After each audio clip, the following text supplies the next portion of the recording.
Today I'm here to take you through the installation steps of our Lugano shower enclosure. Take a look at the instruction manual and make sure you have all the necessary tools. In this video we will be installing a 1200mm hinge door and an 800mm side panel, starting with the hinge door first. The hinge door is universal and can be rotated to hinge on the right or left hand side.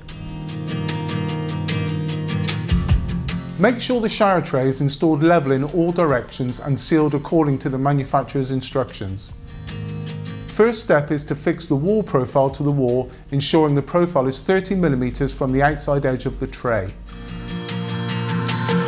Mark a perpendicular line on the wall, drill the holes and fix the wall profile using the plugs and screws supplied. The Lugano hinge door consists of a fixed panel and a moving door panel. Step 2 is to attach the hinges to the fixed panel and then insert the fixed panel fully into the wall profile. Next, attach the moving panel to the hinges. A rubber block is supplied to support the moving panel at the correct height from the shower tray. The hinges can be adjusted to ensure both glass panels are level at the top. Next, fix the side panel wall profile to the wall as shown in step 1 of this video, but this time ensuring the outside edge of the profile is 38mm away from the outside edge of the shower tray. Now insert the magnetic strip onto the edge of the side panel and insert the panel into the wall profile, ensuring the magnetic strips meet at the corner.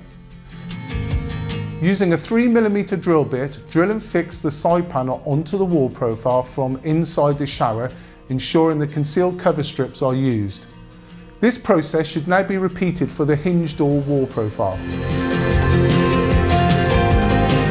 The next step is to install the bracing bar across the top of the shower enclosure. The bracing system comprises of wall clamp, glass clamp and bracing bar. Assemble the bracing system and place in position to mark out and drill wall fixings. Now the bar can be inserted into all 3 fixing positions and secured by tightening the grub screws. Now the drip strip needs to be fixed to the shower tray below the door panel. The main strip can be cut to size if necessary. Apply silicone to the underside of the drip strip and the 2 corner pieces. The main strip slides into the corner pieces and the corner pieces are attached to the side panel and the fixed panel respectively. Finally, fix the handles to the door and caps to the top of the wall profiles. The outside edges of the profiles now need to be sealed with silicone. Do not seal the inside edges. This is to allow water to drain from the wall profile into the shower tray. Please allow 24 hours for the silicone to dry before using the shower enclosure. If you are installing the hinge door without a side panel, you will be required to fit an additional wall profile and magnetic strip to act as a door stop. The bracing bar is fitted at the top of the enclosure and the outside edges are sealed using silicone. For further information on the Ticino product range, please visit our website.